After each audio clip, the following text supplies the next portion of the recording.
do the cool signal thing where it's like... Yeah, do that. Okay. Oh, you have to say 4-3. Oh, I do. Oh, you're right. I'm sorry. Just hit it up and let me know. The last two. I've got just... All Natural Podcast, episode 143. Hello and welcome to the All Natural Podcast. My name is David Waverly. I'm Scotty Box. I'm Scruffy in the corner. Jump the queue. That's my bad. Stepped on it. All right, look. We're gonna get straight to the heart of things. Hot cocoa, milk, or water? Water. My vote is milk, and my reasoning is because Swiss Miss, and Swiss Miss always reminds me of like a dairy thing, like Swiss cheese, like Swiss is famous for chocolate, milk chocolate, milk and cocoa. I mean, I give it to you. Rest my case. I'm not going to argue the point with you. That is good, but I mean, just water, some hot cocoa, boil it on the stove or in the microwave. Nothing better. Yeah, but why not take the time to boil some milk? What if you can't afford milk? Then you can't afford having some cocoa. Yeah, you can. Cocoa's cheap. You can buy a box of that stuff. It's just like ramen. That's a good point. It's just like ramen noodles. It's kind of like stock up on hot cocoa. Well, I mean, yeah. Stock up on hot cocoa and ramen, and you're set for the winter. For sure, I'm with you. Okay, Other than look, iced tea, I can't come up with anything that's a cheaper. By that rationale, I'm with you as far as if it's slim, you use water for sure. You use ramen for sure if times are hard. But if times are good, don't you go that extra step and make some spaghetti? Sometimes. You know what I mean? Yeah, have some fucking real pasta. How the fuck do we Have go some from real- ramen have some real to hot My cocoa point to is, spaghetti? it's all a metaphor. What I'm saying is, if ramen represents cocoa with water, then cocoa with milk is that extra step further. I mean, you do what you have to do when the times are hard. But if you can afford milk, put some fucking milk in it and have a real cup of hot cocoa. And call it a day. I agree with you 110%. But you know, All right. I'm still on that water side. Look, we've Just put some water on that We've shit. come to a consensus. Just put some water on that shit. All right, Craig? A consensus. We've come to a Neither consensus. of us agreed on that if anything you at can all, get so milk- that's a consensus. My point is, consensus is that if you can get milk with your cocoa, then that's better with water any day of the week. I agree. All right. I agree. All right, well, moving on to more substantive matters.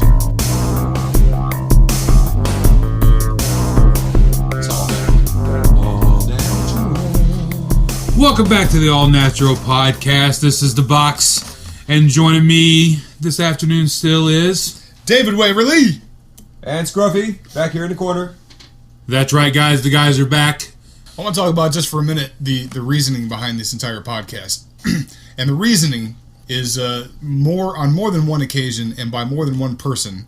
The three of us, or any combination of us, or any of the other people who may be in the room, would be having a conversation, and people would point out, you should be recording that. That was an interesting conversation. Just sitting there listening to us at a party or something. I'm not trying to toot our own horn like we're fucking interesting or something. I'm saying that's why we're here. You remember years ago, and I'm talking like 20 years ago, we were talking about if we ever wrote a book about ourselves and our friends, we should call it You Should Have Recorded That. Yeah. Plenty of times we have... That's our lives, folks. Like, you know, some brilliant goddamn ideas. Our lives are YouTube videos that weren't recorded. Yeah, You know what I mean? yeah. That's how we live, I look back and say, now man, we're I just could sort write of a book. If I could write a book, Right. If I could only write a book about my life, it's a normal life probably for a lot of people. You know, I look back at it. It's a lot of ups, downs, lefts, rights. You know, Strikes and gutters. it's just it's there, all of it, life. But we entertain people. We always talk about what should we be doing. We want to make money. You know, goddamn, I want to be a comedian. You know, smoke weed and go tell stories, make people laugh. What better life is that? That's pretty good, It's actually. not bad. You know, I'll take that. What better life is that? Just, you know, I don't know. Honestly, the life of a comedian's got to be pretty hard. it does, because you got to Trying to write new material all the goddamn time. You got to just figure out new stuff and learn and listen to what's going on and You just have figure to have out the jokes with it. You got to get ahead of it. You got to have a lot more material than you actually let out. You don't let everybody hear everything. And you got to also have a good memory. You got to remember what you've already let out. Yeah, because you can't go back. Because as soon as you start repeating yourself, you're fucked. Everybody hates that. I always wonder about, like, do people follow comedians around on tour and they're disappointed when they hear the same jokes the next night? Sometimes, but that's why they do their reunion tours. That way they can repeat the same jokes and try and get the same kicks, I think. Oh, but just writing that new material, but you got to try it. But see, they go to those little dive bars and try the new material out, though. We watched that Comedians in Cars. Steinfeld. Watching that, they go around how they start out. Small dive, little, comedy places. They try their material there, see what it's like, then they can move forward with it, see, what happens. But, I don't know, it's got to be a rough life, too. It's got to be a rough life, just like being an actor, an actress. It's a rough life. You have a lot of shit on you.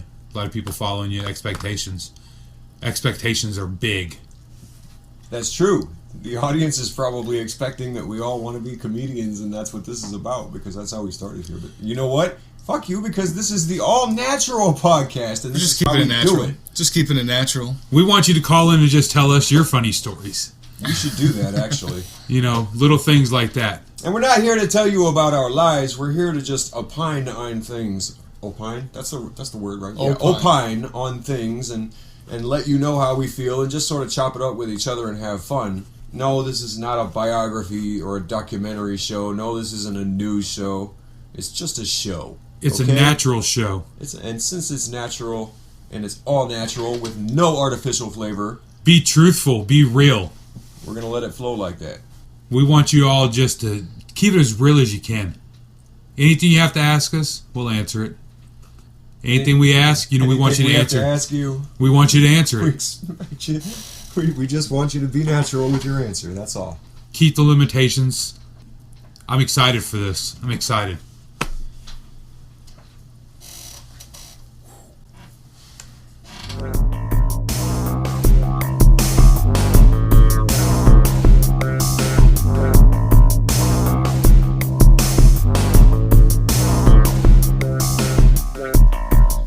Hello, welcome back to the All Natural Podcast. David Waverly here with the box, here with Scruff. What up, what up, what up?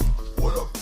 So we want to talk about many things. We have kind of an eclectic menu here on the All Natural Podcast. Movies being one of them. Scruff and myself just recorded a commentary for Hudson Hawk. If you've never heard of Hudson Hawk, you're in the greater population.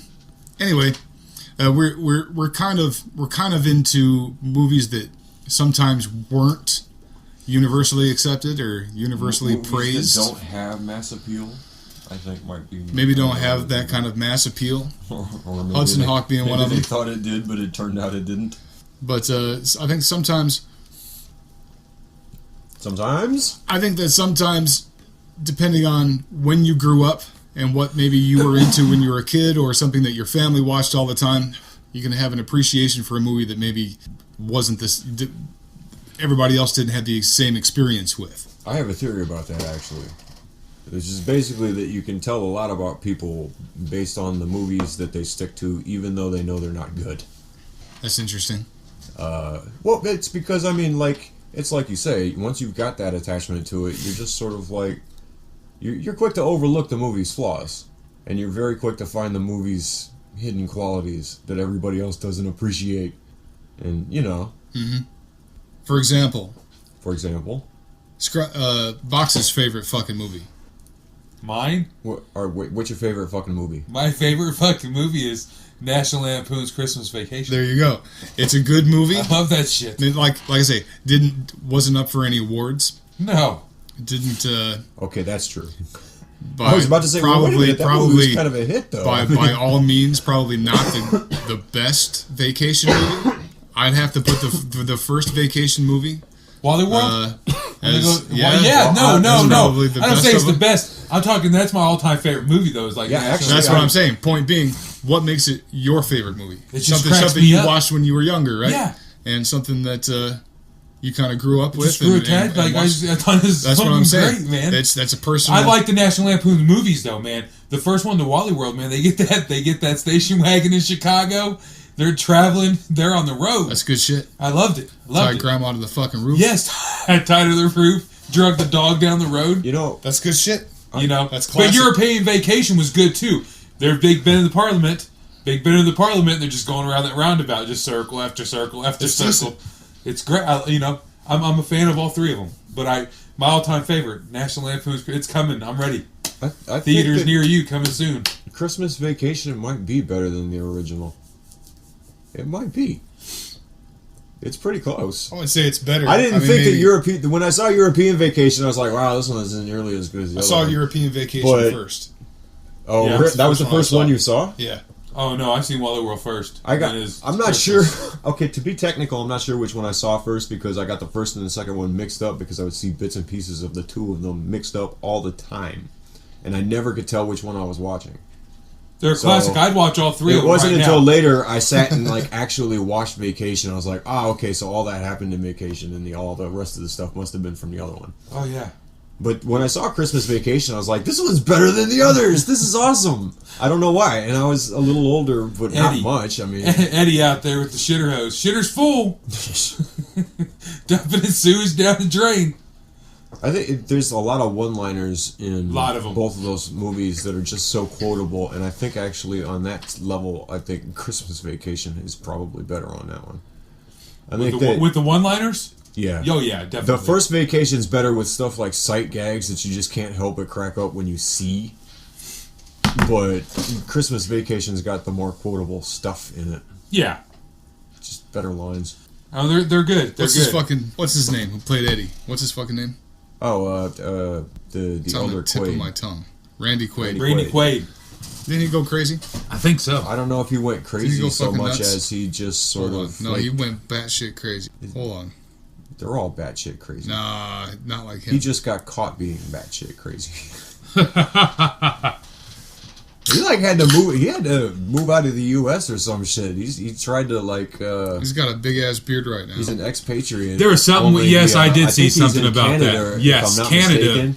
And he tried to become a Canadian citizen, and they were like, "No." And they kicked him out. But he's still. I'm trying to tell you. But he's still an expatriate somehow. And then he sold his fucking house. Shit. He sold his house. And all hold kinds on, of shit. hold on. He sold his house, and then he and his wife were caught living in the backyard of his house.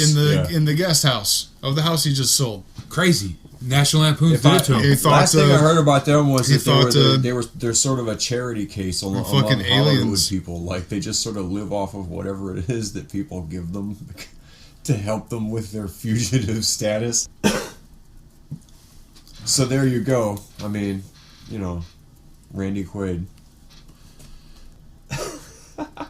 In 2006, Quaid, who acted in Brokeback Mountain, sued the producers for misrepresenting the film as a low-budget, art house film with no prospect of making money in order to secure Quaid's professional acting services at below market rates. Randy Quaid was in Brokeback Mountain? Apparently. Was he one of the gay dudes? No. Oh. He was probably an old guy. I don't... whatever. I haven't seen it. I thought there were only two guys in the movie. Whatever. Yeah. Anyway, that's your Randy Quaid update here on the All Natural Podcast. Word. But on to other movies. What do you got? All right.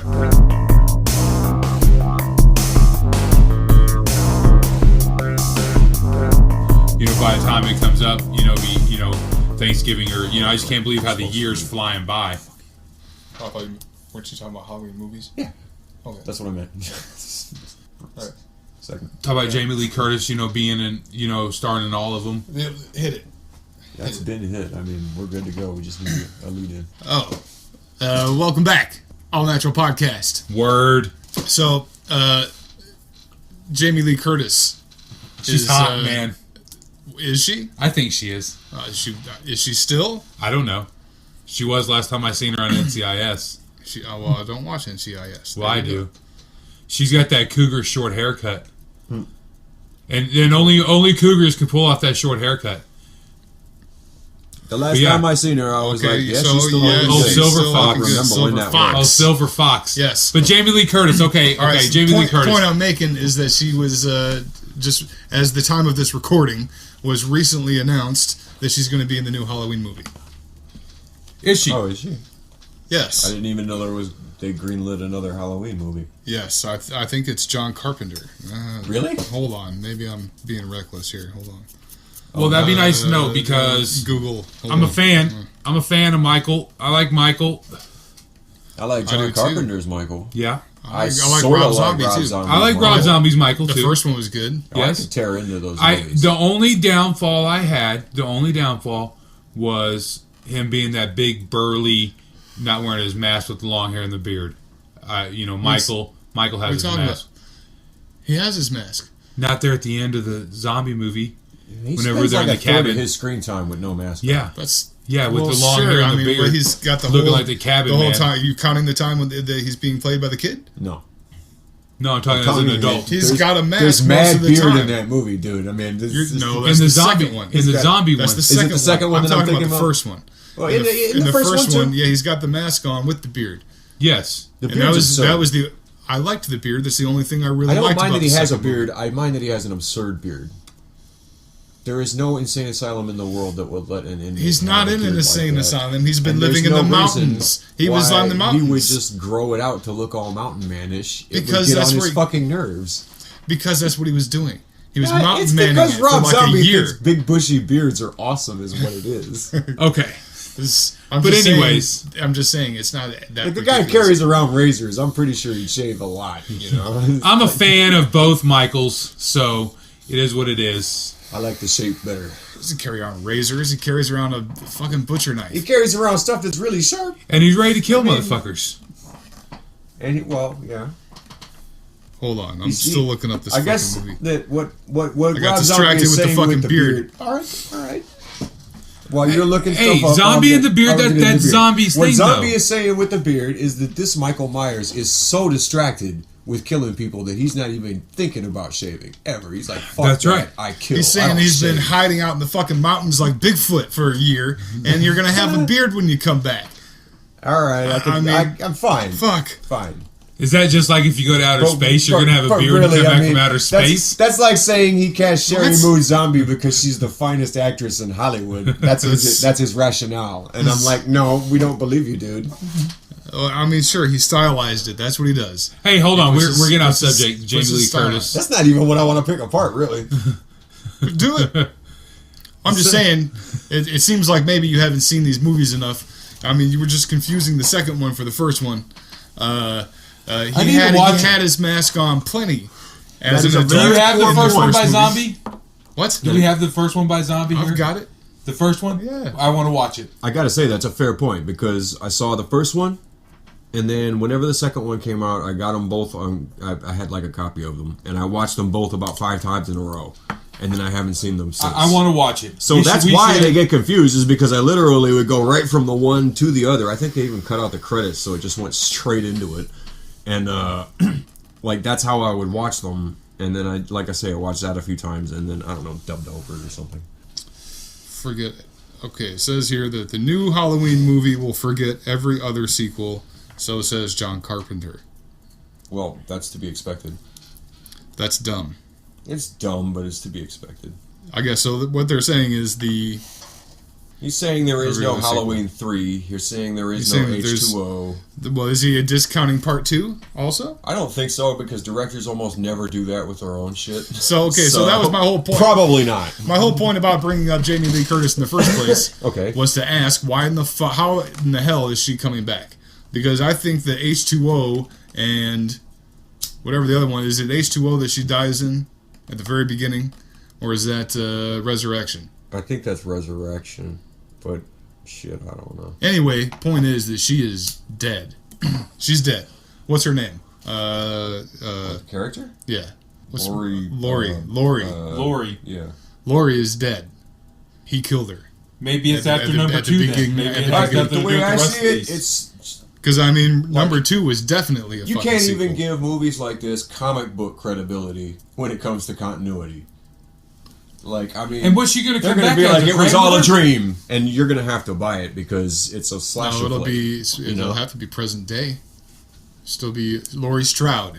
Still have to be his sister, right? Maybe. Yeah, I don't know. we'd hope All right. so. Well, I don't- yeah, I- okay, you guys talk for a second. I'm gonna read this article The for way like 2 I seconds. look at it, when you do a horror movie that's of a franchise character like this, the only thing that really matters to them, to me, what matters is the movies that I like, and the ones that I don't like, I discount. They probably do the same thing. They just like the different movies. But the only thing that really matters as far as they're concerned is that you stick to the key elements. Michael Myers has to have a fucking William Shatner mask that's been bleached white with the hair pulled out, and he has to have a butcher knife because a butcher knife is the one that stood out the most, and that's the one that sticks in people's fucking minds. It has to have Haddonfield in it because everybody demands that it has to be in Haddonfield. All that kind of shit. And it's just like Friday the 13th movies. You can do damn near anything as long as you call the guy Jason Voorhees. He's disformed, or got a disfigured face, and he wears a hockey mask and carries a machete. And it has to be a machete because that's the one everybody remembers, even though he used a million different weapons. Very true. What did you just read? Oh, did something I got the happen goods. over here? I got the goods. What do you got? All right. It's very strange. There's a lot of comedy talent being utilized in this new Halloween film. John Carpenter. John Carpenter, sure. Pineapple Express director David Gordon Green is going to direct, and he's writing the script with Danny McBride. Carpenter will be an executive producer, offering advice and feedback to Green and McBride throughout the process. Wait a minute, this is not John Carpenter directing? No. Well, then I give a fuck. But this next segment. But it's official. It's official though because he's involved. I'm like, whatever. Pineapple Express movie was so dope. All right. A lot of people like that movie. Yeah. It was all right, but that is definitely a watch once movie. I'd agree with you probably. I've only watched it once. I do like Danny McBride though. Which one is he? He's Eastbound and Down. Eastbound and Down. Vice Principals. It'll have an interesting twist. He's in one guy, right? He's in. I'm hip, dude. He's part of James Franco's crew. It's going to be interesting. I wouldn't be surprised if James Franco isn't in it. I wouldn't be surprised if it sucks. I'm letting my expectations deflate because for some reason I took that to mean John Carpenter is directing another Halloween movie, and I was like, oh, good. His executive. Suddenly I was like, hey, my expectations skyrocketed, and now I have to let them kind of float down on their parachute, get down to a reasonable altitude. Could be good. It could be.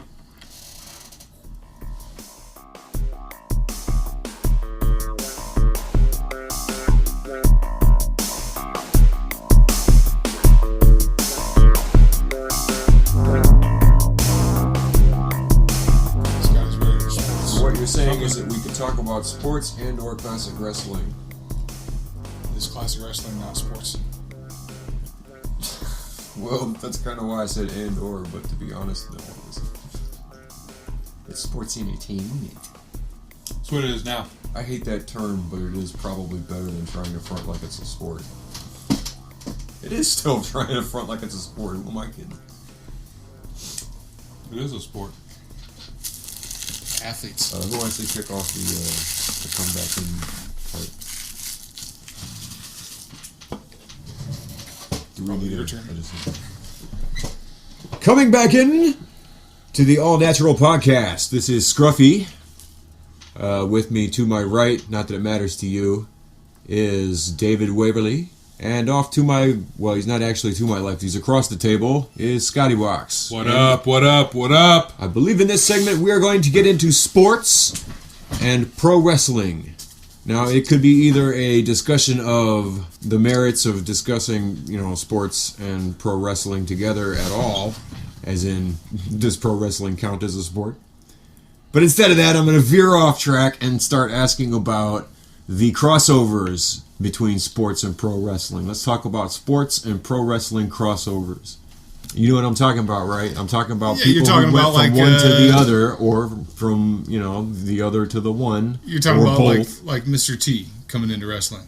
Not that he came from a sport. No, not really. You're talking about he was kind of more of an Pete actor. Rose. You're talking about football players. Like Mr. T was more of a bouncer than a sports star, but yeah, Shaq. I mean, Karl Malone. Look at what Karl Malone was one of the first back in WCW. As far as an athlete. And then there's the wrestlers that went to sports. Or like Ken Shamrock came from UFC. A lot of UFC. You know, I'll almost argue that point right there. If they came into pro wrestling, they left another sport and came into pro wrestling. There wasn't very many wrestling guys that left and said, "I'm going to go play pro ball." Lesnar tried it. Actually, now that I think about it, Lesnar was a football player, wasn't he? Before Lesnar was a belt holder in UFC. That's true. But he went from pro wrestling first, though, right? But he was a football player. He left pro wrestling and then went to he played he played college ball, and then he was an NCAA wrestler, and then he was like on the Vikings practice squad or something for a while before. But then he came into wrestling, and then when he left wrestling, then he went and played for the practice team of the Vikings. Was on there, didn't do that. Then went to UFC, won the title there, did do his things there, then came back to the WWE. But really? there's not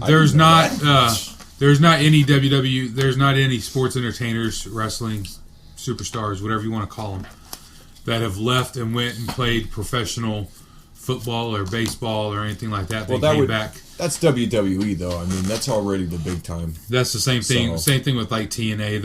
It's an all intertwining thing, but they were all collegiate college wrestling. They went on to fight, train for the UFC, whatever. But they all end up becoming over and joining wrestling. Well, it's because everybody wants to be a rock star, and wrestling is kind of like rock starism of. Wrestling is rock starism, and they get like paid. It's like just rock starism though. It's like just the athleticism alone. They make decent money to do what they're doing and get their fame. They got their fame. Yeah. You make it to the big leagues, you got it.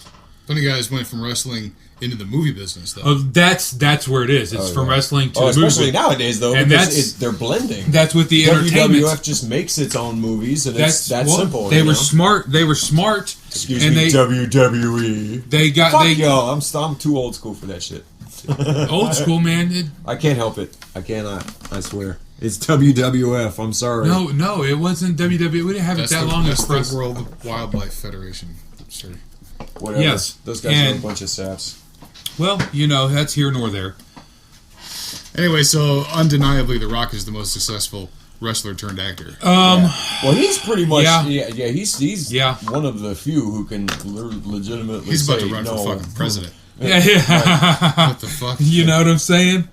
We could see Dwayne Johnson as our president of the United States in 20. Oh boy. I would. If he'll get in there and run the country, it is what it is. For God's sakes, we got Donald Trump in there. That's what we have now. We are completely getting off this subject. Let's go back to wrestling. Let's not even talk about it. Forget his political career. We'll just discuss movies. And it's the truth. Okay, so we'll go back to this. There's not very many WWE stars or wrestling stars that go professional in sports. They go into the movie business. And there's some that made it, some that didn't, some that, I guess from their point of view, that's the only... that's their upgrade. That's the only way up, yeah. That's the only way up. But you have to give them guys props, man, for what they go through in that ring. Just like them stunt people in the fucking movie business. Yeah. Them guys take some falls. Another thing is, these guys, for all the beatings that wrestlers take, they can actually take those beatings until their old age. You cannot do that in pro sports. No, you can't even go. Baseball players can't play past about 35 or 38. You're getting because that's the limit. You can't. Then they're retired, and guess what they can't go into wrestling and still do that. Look at Kurt Angle. Dude was an Olympic gold medalist, came in and took over, and he's an icon upon pro wrestling right now because of the Attitude Era with him. How old was Nolan Ryan when he 47. 47 if I'm not mistaken. I was about to say 50 because I figured that he was probably the oldest or whatever, but I have no idea. I want to say 47. But I mean that's baseball. You know what I'm saying? Well, and you can have a good run in baseball, but there's guys right now in professional wrestling that are 40 years old and they just got into the WWE right now. And I'm talking about Bobby Roode. Dude's 40 years old right now. Is he 40? 40. And that dude's got a good 10-year career ahead of him. 50 years old in profession. Look at fucking Ric Flair. Right.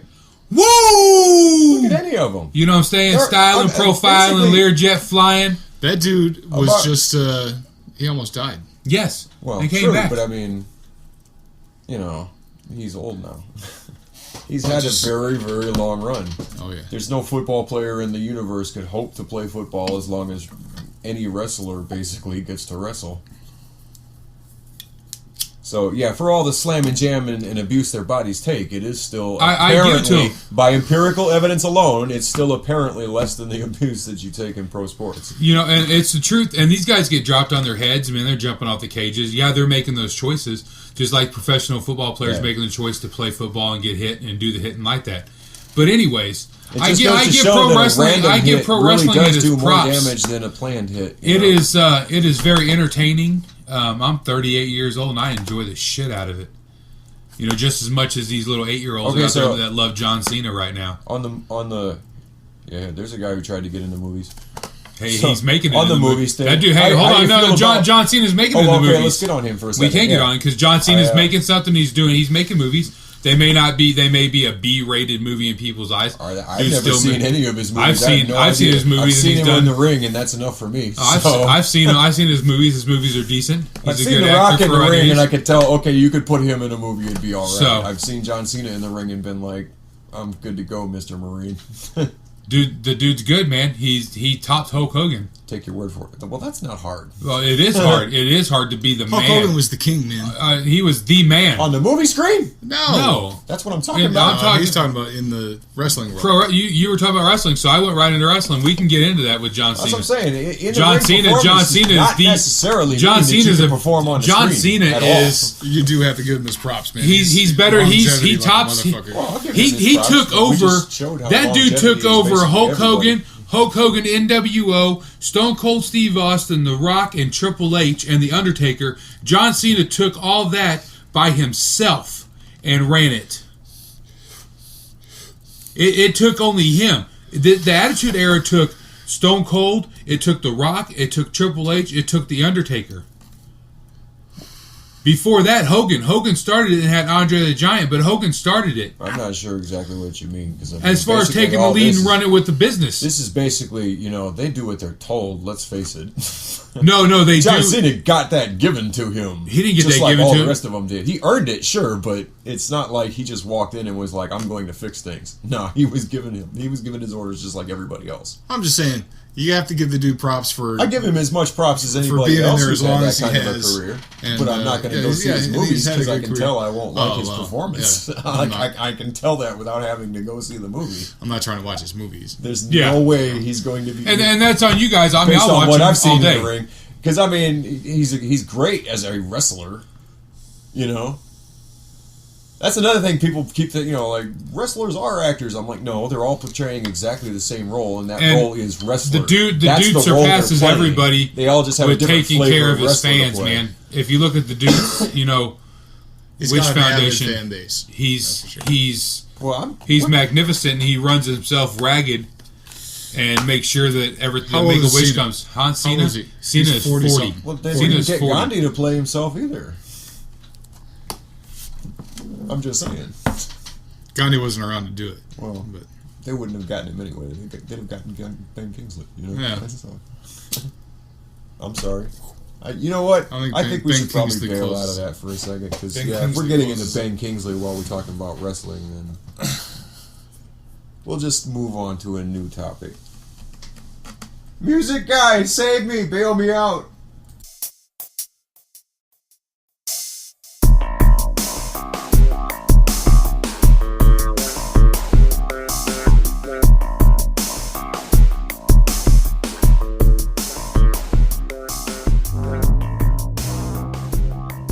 So, best character in professional wrestling, by your opinion?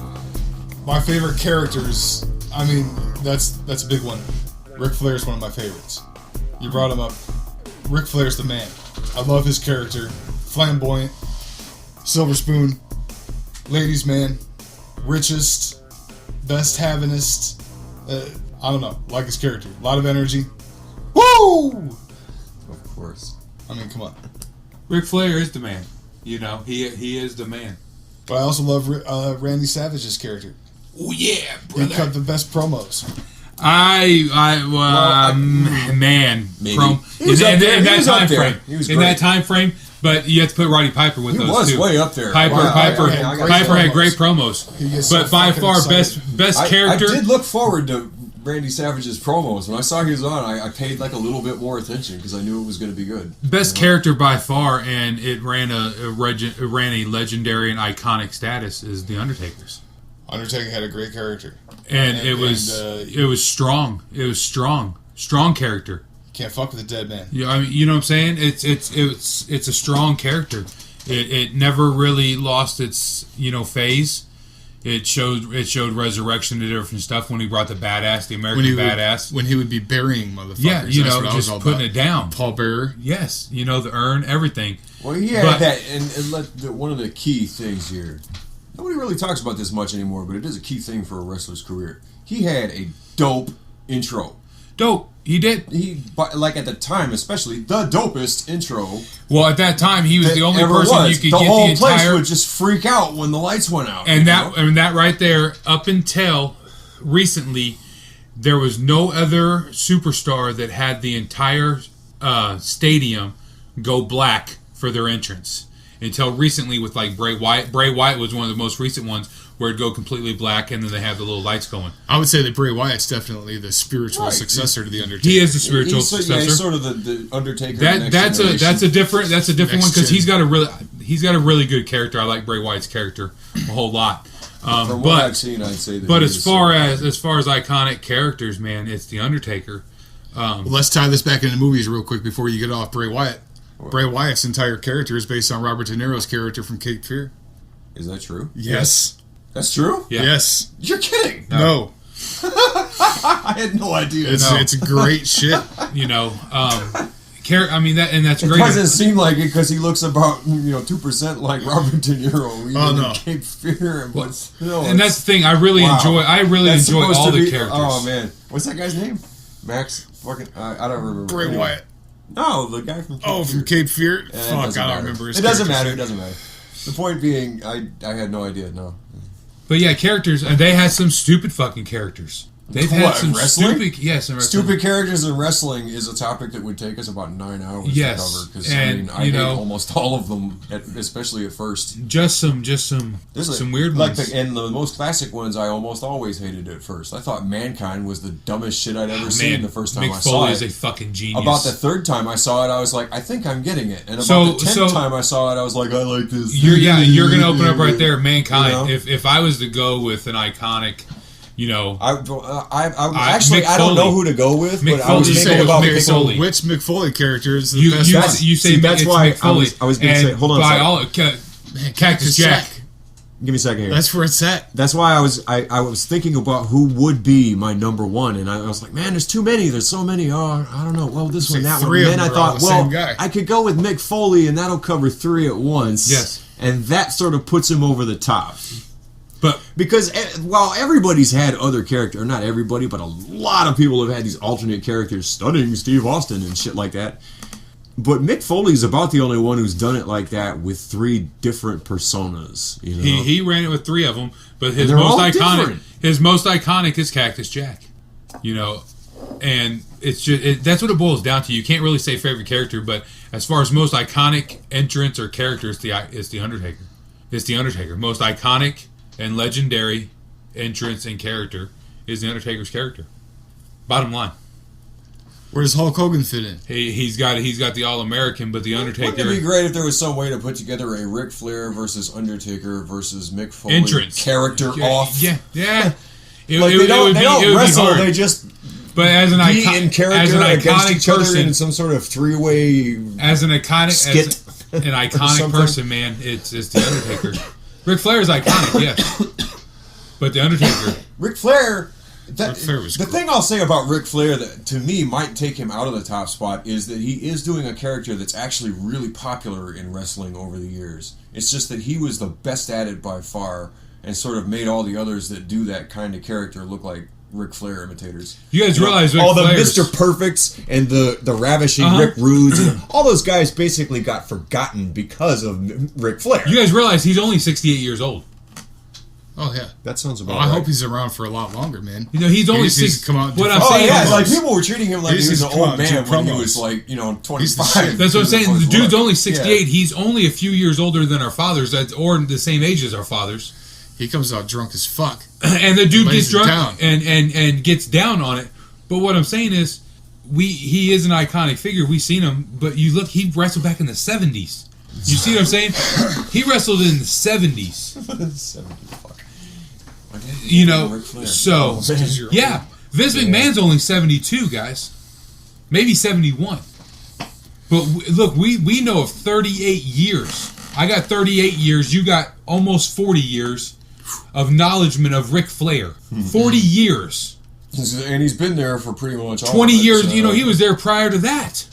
You know what I'm saying? He's got a 50. I mean, I go back when it comes to wrestling, but I go back to whatever the local wrestling that they showed back then was. You know what I mean? The military kept moving around from spot to spot. Like, you didn't always get the 72 same years wrestling. old. So you didn't get the same wrestling people, and then half the people you did watch didn't move on to become stars because they were just... You're exactly on, right on that. You know, Tennessee's fucking favorite wrestling. And that's what we had. That's what we had back then. Whatever show. It was some great. Stupid shit. I loved it, man. TBS was the I shit. think wrestling was better Ted back Turner then. had it.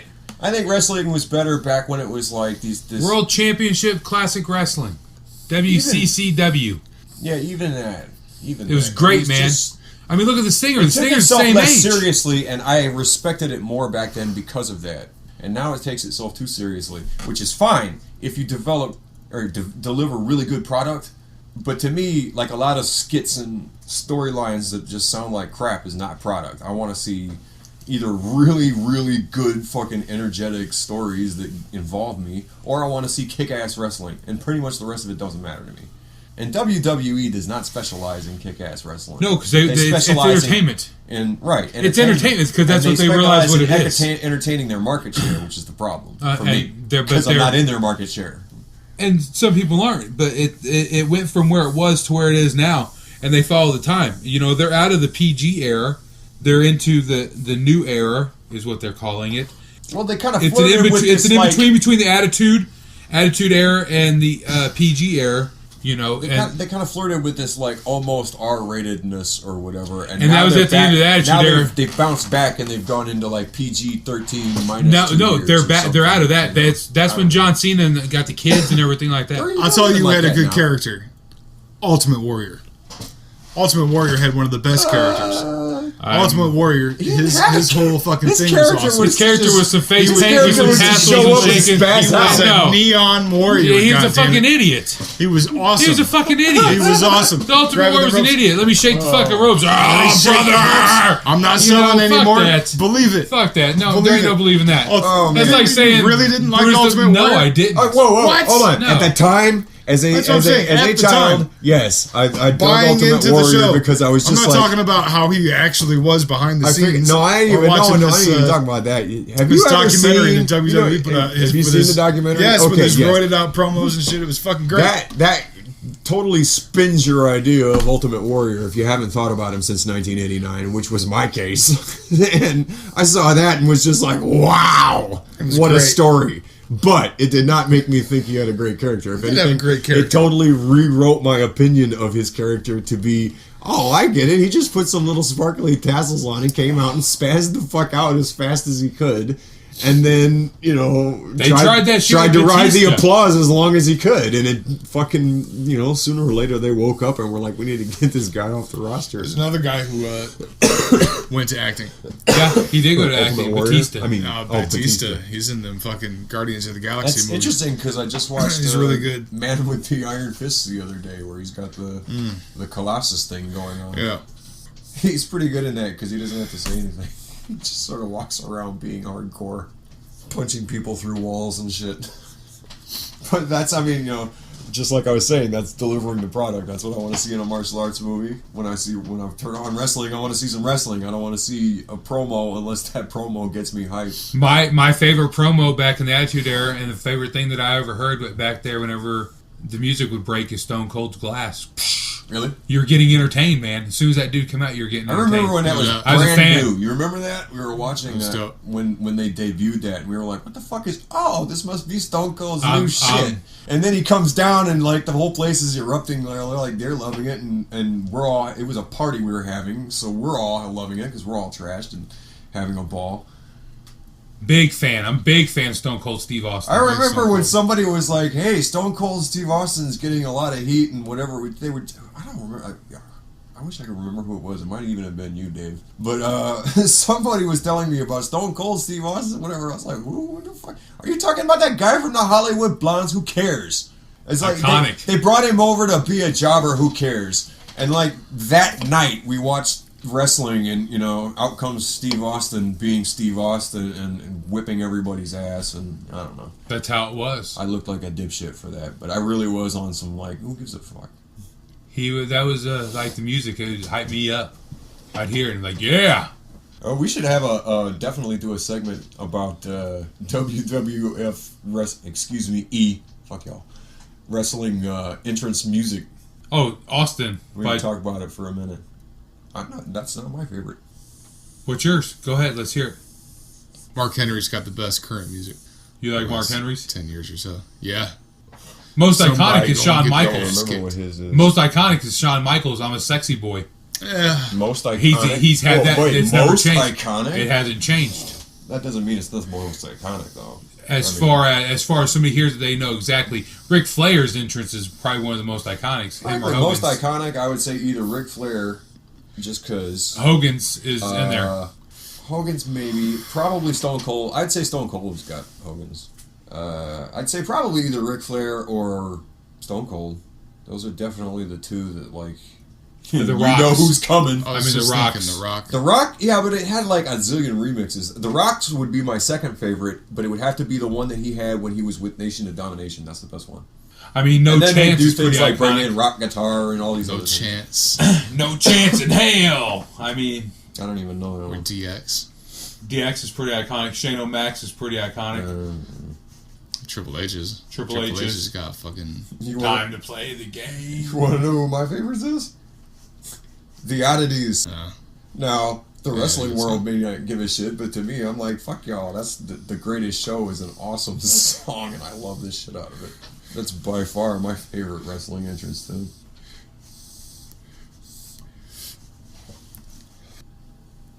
Well, fizzling out. I guess we'll move on now. Time to move on. Yeah. Catch us in Sure, our next segment subject. here in just a few moments. We're going to learn All how Natural to... Podcast. What do we got? Do you got something for us? Yeah, when we come back, we're going to learn how to make the perfect souffle. You're fucking kidding me. You know how to make a here perfect on the souffle? All Natural Podcast. You know how to make a perfect souffle. You're not just going to look that up on the internet or some shit live. You're going to tell us how to make the perfect souffle. You'll find out next. Tune in, folks. The perfect souffle coming up That's next.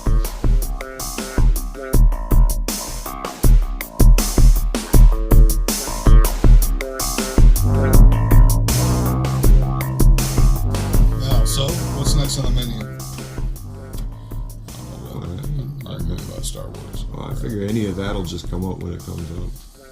You want to argue about Star Wars? Welcome to a new segment here on All Natural Podcast. It's called Arguing About Star Wars. What you got for me? I'm ready to kick this one off with any argument you want to argue. Throw one at me. Well, I put it to you that... Don't say Greedo fired first. Oh, come on. I put it to you that Episode 7 was better than Rogue One. Oh, fuck. You're going to hit me with this shit?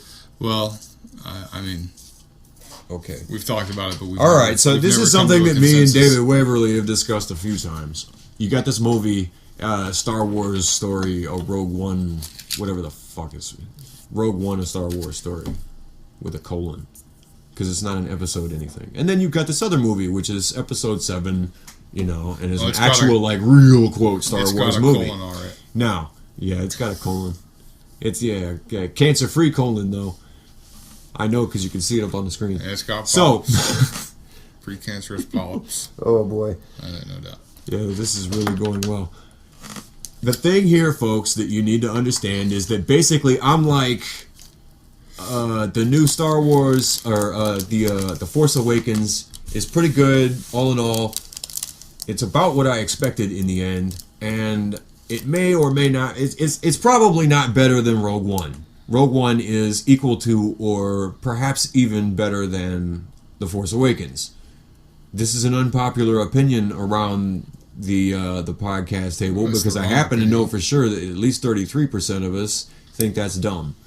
So we're gonna get into that here. I am gonna have to edit out like 5 things from that last fucking ramble. But I told you I was here to argue. This is arguing some Star Wars, and I'm gonna argue. But so Rogue One's story was convoluted. This is true. You gonna tell me The Force Awakens wasn't? Force Awakens was better cast and better directed, and the story was more fluid. They had like one idea that they stuck with through the duration of the film.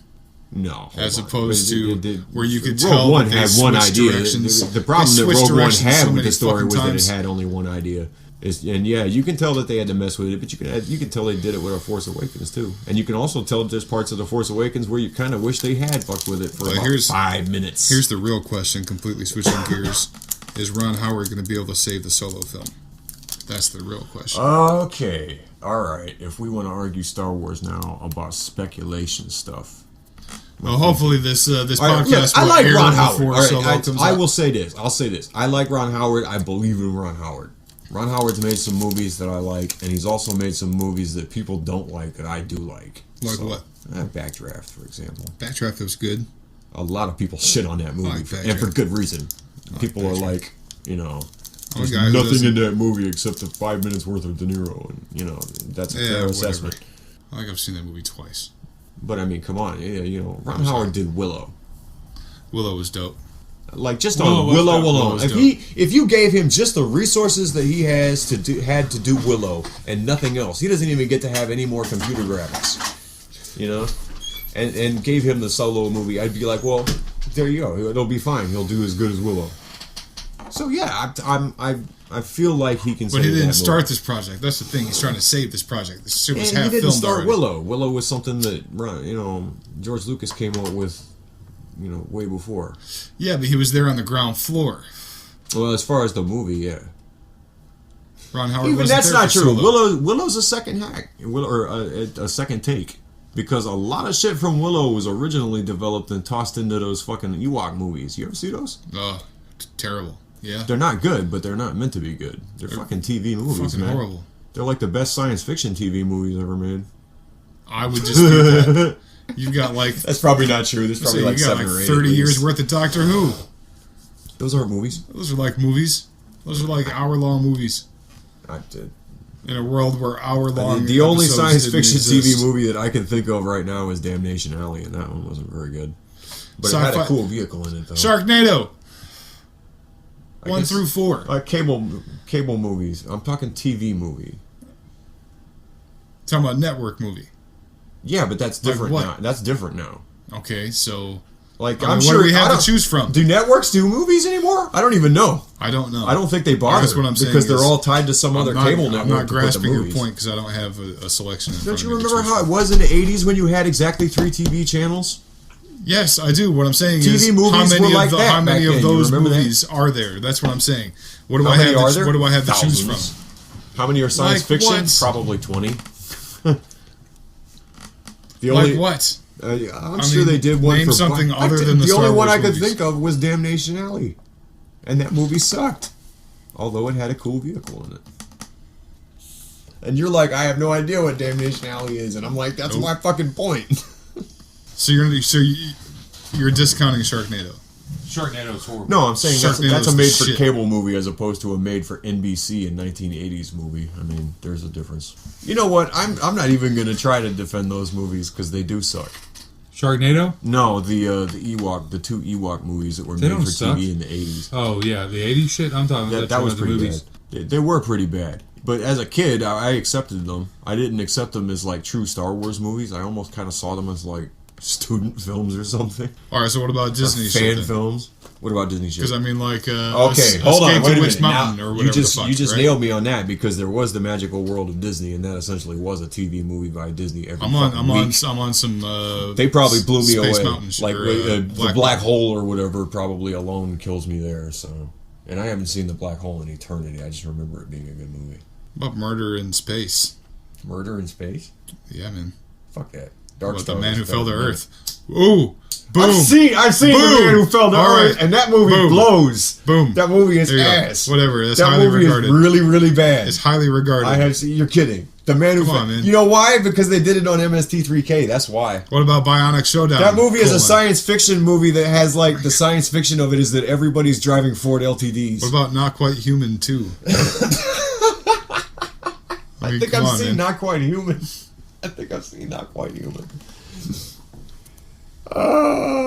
The computer wore tennis shoes, dude. Kill me with it. Come on.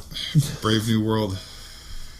Yes, I will say that the Ewok movies are probably better than all those. What about the... does the Star Wars Holiday Special count as a science fiction movie? Fuck that. That doesn't count as anything. I'll bet you it ain't better than the Ewok movies. What about the peanut butter formula? Is that what it's called? Peanut butter...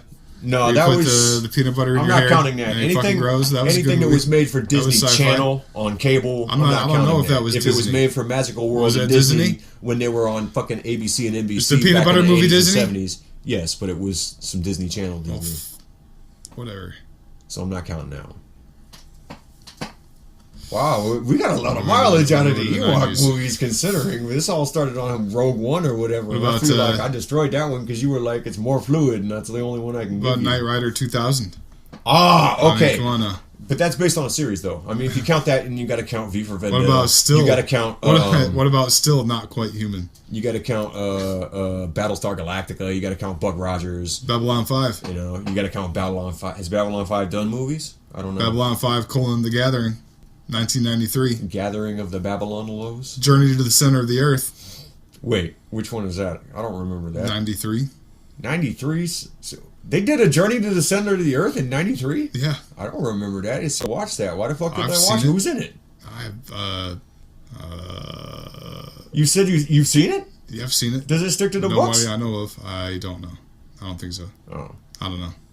That's my whole thing. I'm like, I would love to see Journey to the Center of the Earth if somebody fucking do it right. Tommy Knockers. Nobody wants to do Journey to any of the Pellucidar books the right way. Alien Nation. We should definitely talk about Pellucidar. Alien Nation don't count. That's a theatrical release. It was adapted into a movie. I'm talking about. That's like I'm talking about from Alien Nation: Dark Horizon, 1994 TV movie. Oh, I forgot about that. Bam. It still don't count though, because it can't. That's like saying that MASH counts. Knight Rider 2010. Alien Nation: Body and Soul. It came from Outer Space 2. The Langloyers. The Wasp Woman. Where are you? Like, it's getting obvious even to the people who can't see you that you're just reading shit off the internet at this Project point. Alpha. I mean, yes, come I'm on. reading shit off the internet. Them, 96. Them? 96. Wait a minute, them? There's a new them. Well, 96. So what? There's a them? Somebody actually did them again. Two different 20,000 Leagues Under the Sea, both in the same year. What? Back up. Them. We need to know about this. What the fuck happened here with them? All right, hold on. I mean, this is an even bigger deal than Journey to this fucking Center of the Earth. I don't care if Burt Comby starred in it. I still don't even know about it. Switch over to IMDb here. Them, 96. Florence Henderson and Scott Patterson. Wow, okay. And who did it though? I mean, like, where'd it come from? Oh, it's not Giant Ants. Oh, okay. It's not Giant Ants. Them, 1954, is a movie that everybody who likes fucking cool, quirky sci-fi movies or even horror movies for that matter should be able to appreciate. Stars James Arness and James Whitmore and the dude from Miracle on 34th Street, whose name I've forgotten. Fuck. But anyway. No, not that movie. A different movie. I'm sorry, not the Miracle on 34th. Whatever. Them. Just check it out. Black and white movie with big ants. Just Google the black and white movie with the big ants in it. You'll get them. Mr. Murder, 1999. After I win the lottery, they're going to make a new them. Mr. Murder, 1999. Yeah, we're going out on Mr. Murder, huh? Mr. Murder. That doesn't sound very sci-fi to me. Like Mr. Murder, 1999. Sci-fi extravaganza start down notch or something.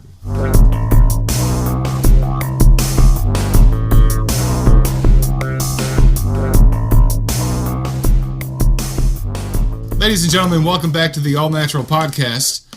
Scruff is with me, Box is with me. My name is David Waverly, and I'm sitting here looking at some notes that I wrote like months ago when we were trying to come up with what we wanted to do here on the show. And I've got Among them, topics, individual topics, sports, movies, games, wrestling, wicked shit, current events, pop culture, whatever the fuck. And at the moment, I'd like to tap the wrestling category if I could. I was looking through Facebook the other day, found some stupid shit. It was random. It got me thinking, who would you put on the Mount Rushmore of wrestling?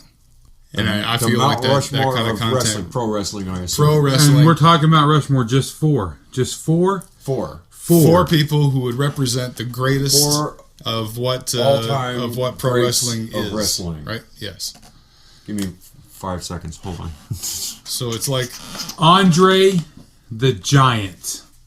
I want to put him on. Okay, go ahead. I want to hear yours. Andre the Giant. I'm going to write this down. We're just going to say number 1. But, I mean, and I'm going to use AG Andre the Giant. I'm going to say this is just a pencil in. This is nothing that's going to be set in stone. We're going to see where everybody stands with this, as far as. I think we need to have a list greater than 4. We got to. Then you got to break it down. Well, you have not to. Necessarily. You have to. You just throw out your 4 and then be like, "Ooh, maybe I need to change one or some shit." No, like because you got to put Hogan on there. But I want to hear. You have to put Hogan on there. Andre Hulk Hogan is has to. Hulk Hogan is an instant finalist. If it's like that, then I'm going to leave Hogan off of mine just to add some more people. That's stupid. Hogan deserves it, why should we talk about Hogan 3 times? I'm not saying we all have to. I'm not saying we have to. I'm not saying it's. I came up with my list of 4 guys, right? And I realized that I don't even like 3 of them at all.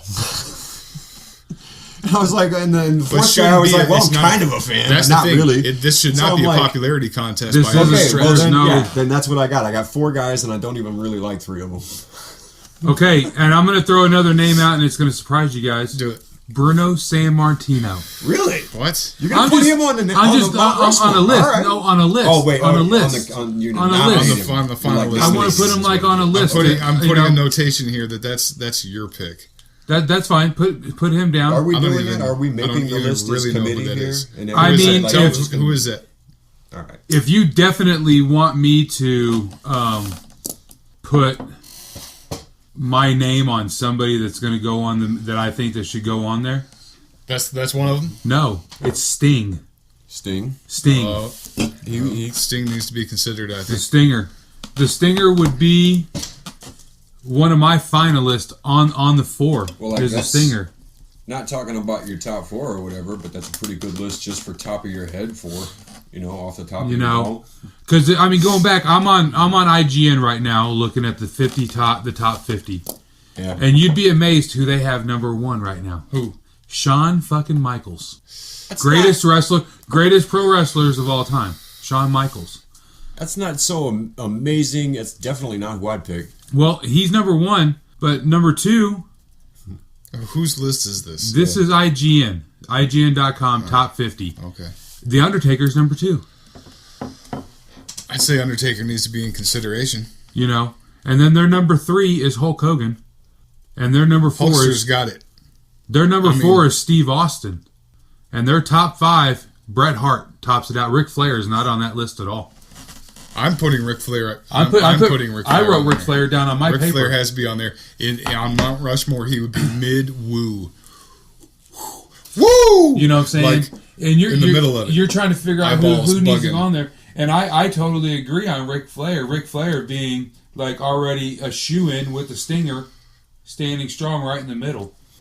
Well, you guys have mentioned almost everybody on my list. Who you got?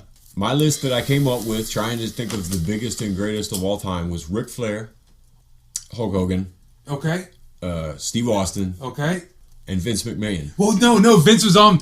Vince was in my mind. Vince is the man. He created it. Whether you count him as a wrestler, then yeah, okay, like just a wrestler, then yeah, that takes obviously a lot of weight. That's interesting. But I don't count him as just a wrestler. I'm like, this is the Mount Rushmore of pro wrestling, and he should be the first face there. That's why I asked how many. That's why I asked how many. When you guys said 4, we're going to do the Mount Rushmore. 4, cool. Because my 5th one up there was Vince. He's the man. Vince needs to be up there. Like if there was a wrestling Mount Rushmore, it would just be Vince's face only.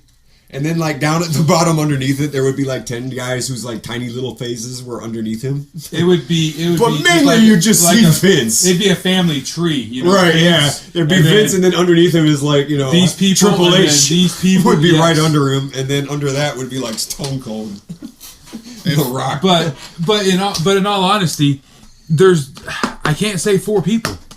That's it's not got to bad. be more. Vince McMahon's not bad, though. Vince is a good one. I hadn't even thought you about. know, I wouldn't put any of them on my personal. Well, Steve Austin, I'd probably put on my personal favorites Rushmore. Oh yeah, my personal favorites Rushmore. I'd have to have Mick Foley for sure. Icon, Terry Funk, icon. I might go with Terry Funk. Shane Douglas, icon from ECW, man. I respected him later after I realized the how franchise. Much he was the original franchise. At the time, I didn't like him very much. Shane Douglas was the original franchise, caused it back in ECW, man. Paul Heyman. Oh man, you okay? Big name there. All right, here you go. I'm gonna throw you both for a motherfucking loop. Mount Rushmore of managers. Just managers? Managers. Paul Heyman. Paul Heyman's got to be on there. Paul Bearer. Bobby the Brain Heenan. Bobby the Brain. Yeah. Bobby the Brain would probably go on my personal. None other. Jimmy Hart. I loved him more than everybody else, and same with Jimmy Hart. You know what I I'm saying? loved him so much more than everybody else did. So you have your 4 wrestlers, you have your 4 managers, man. But Paul Heyman right now is a mastermind. And I'll tell you another one from Mount Rushmore is Dusty Rhodes. Dusty Rhodes is a fucking icon of professional wrestling. He'd be a lot higher on my list than he would be on the all-time. But as far as if you're putting somebody's face up on Mount Rushmore, choice. I mean, for God's sake, you put George Washington, Thomas Jefferson, Abraham Lincoln, and Benjamin Franklin.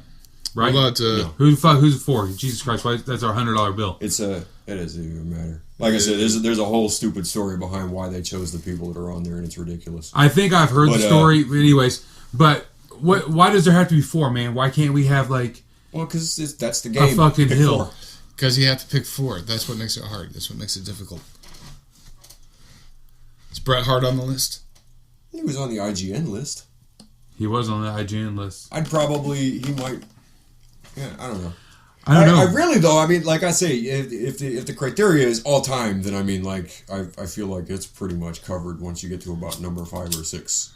You know. I mean, all right. So do we agree on? Do we all agree on Hulk Hogan? I mean, Hulk Ric Hogan's Flair probably. If you're going to allow Vince, then Vince is going to be there. Vince is automatic. I believe. So, I think Vince McMahon is an automatic. Like I say, I don't even like these guys. Automatic.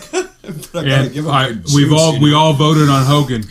We all voted on Hogan. Hulk Hogan's got to be there. Yeah. Right. Did we all have Flair on? We all had Flair. Ric Flair's on there. Ric Flair's on there. So Vince, Hulk, and Ric Flair, and then what? There's you got the Stinger, 9,000 other people. You got the Stinger, the Undertaker. This is the hard part. This is the one. I mean, I would say we should open ourselves up for bribes. Personally, well, no, okay, I'll bribe you to match my shit. I'm saying we should call these gentlemen. I'd say you could be number 4 on the All Natural Podcast's Mount Rushmore of professional wrestling. I can make it easy right now. We could just say that it was actually the top 3 the whole time, and that's what we were. Really I'm putting it out there right now. This spot's open for $500. The only reason it's 4 is because you said Mount Rushmore. If you had said, the 3 Amigos of wrestling, I've got Stinger. I got Stinger that's Undertaker. A whole other category, right? I got Stinger Undertaker / Stinger Undertaker. It's a flip flop, man. It's a flip form. Is my 2.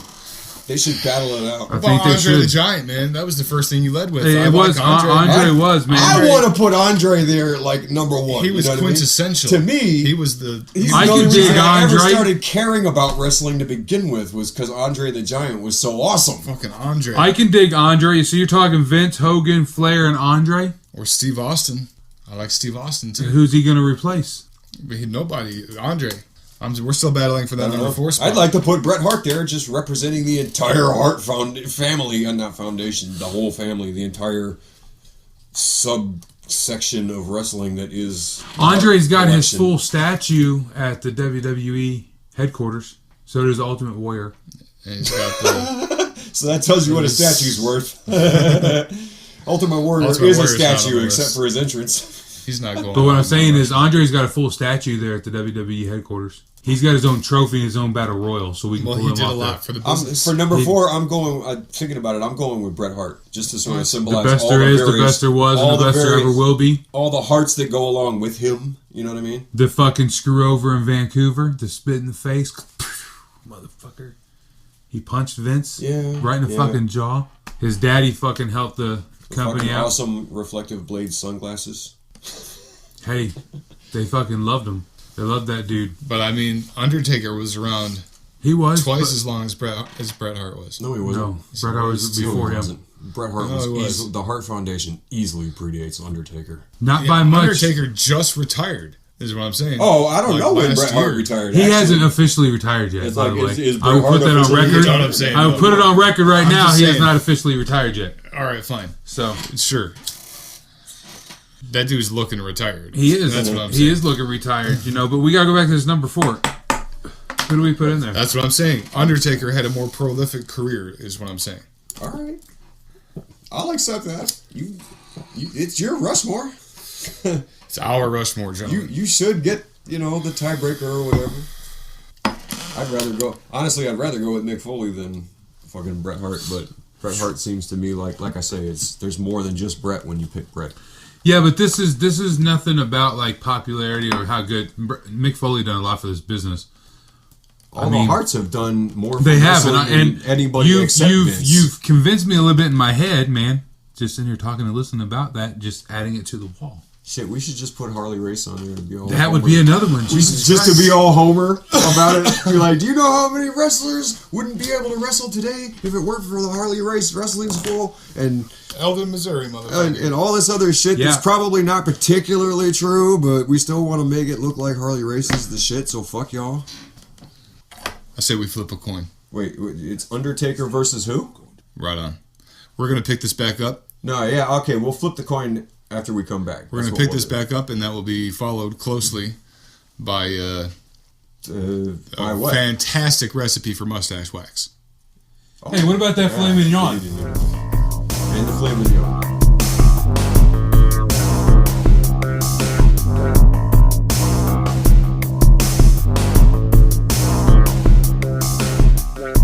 Welcome back to the All Natural Podcast. Box here saying that In-N-Out Burger's got the best burger. By far. He did say that.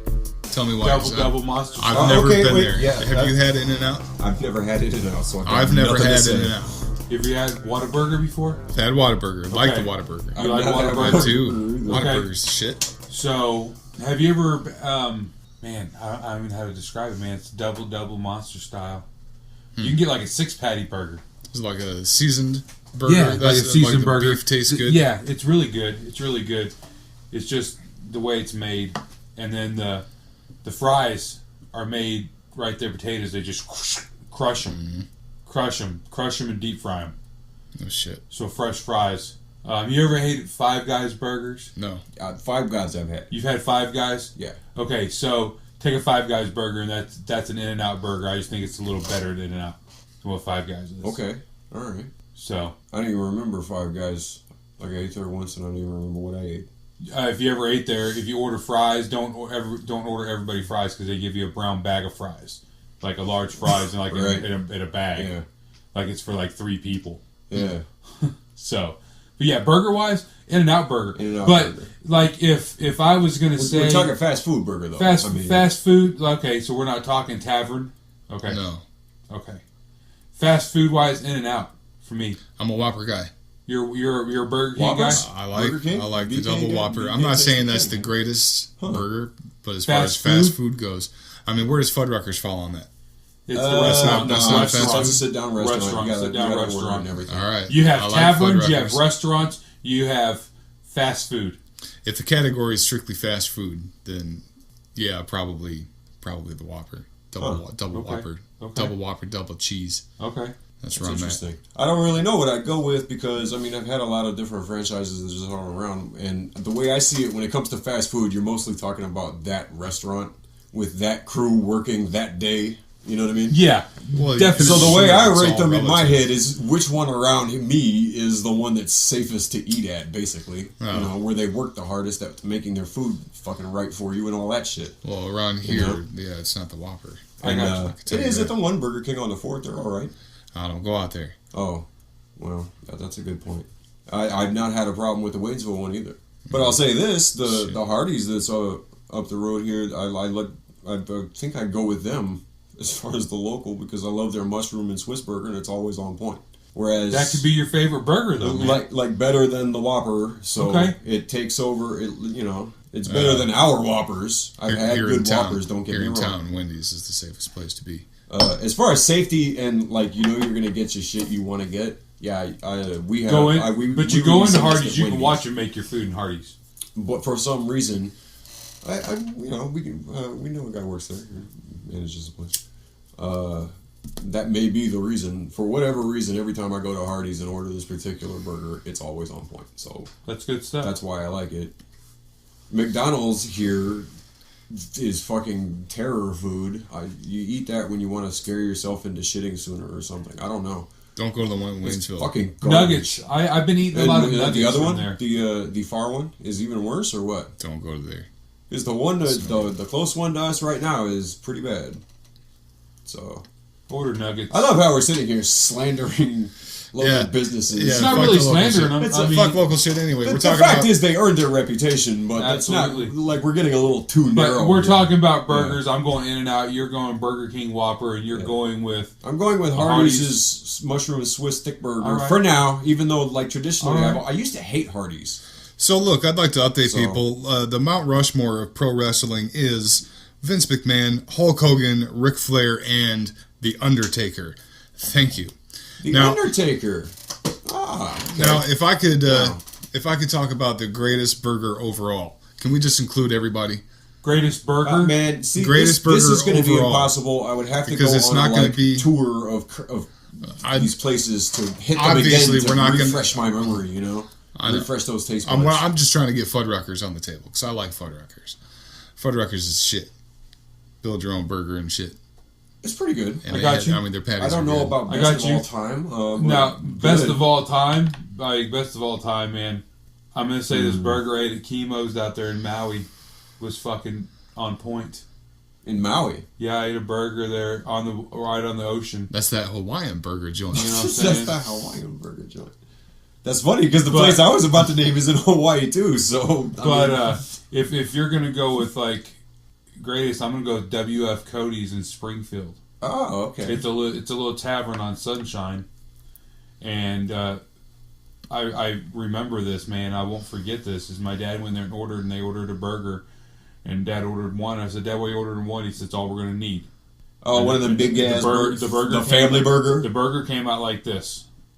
Okay, cut it in like fours. For the audience, Scotty Box is holding his A pie. hands The about size of a a pie. foot wide Yes. in the indication Sorry. of a circle. We're talking in here, so you guys get used to me making hand gestures like that.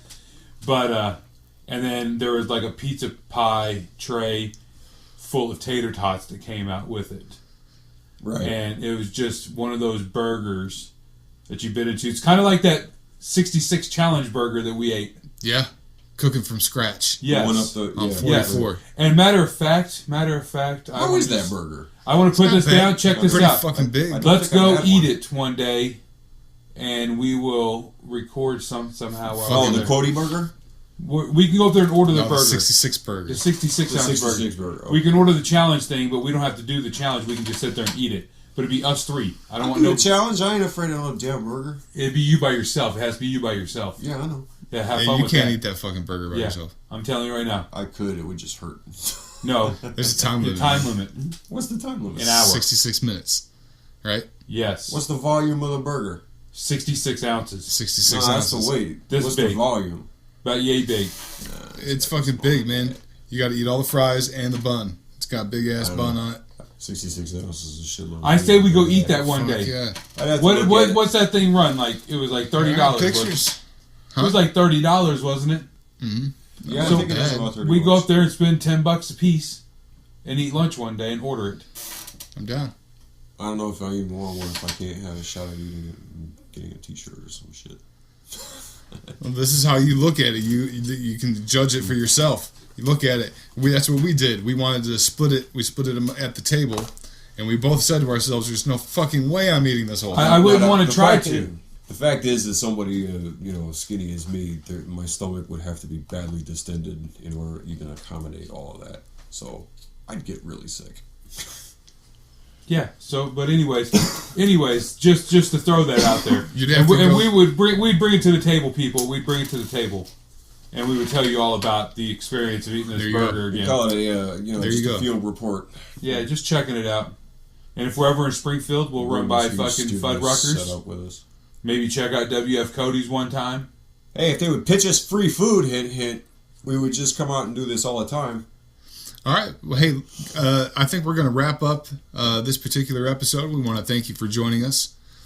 Please check us out on Facebook.com. At Facebook.com. That's fucking lame. Check us out on Facebook. All Natural Podcast. Facebook.com. Facebook.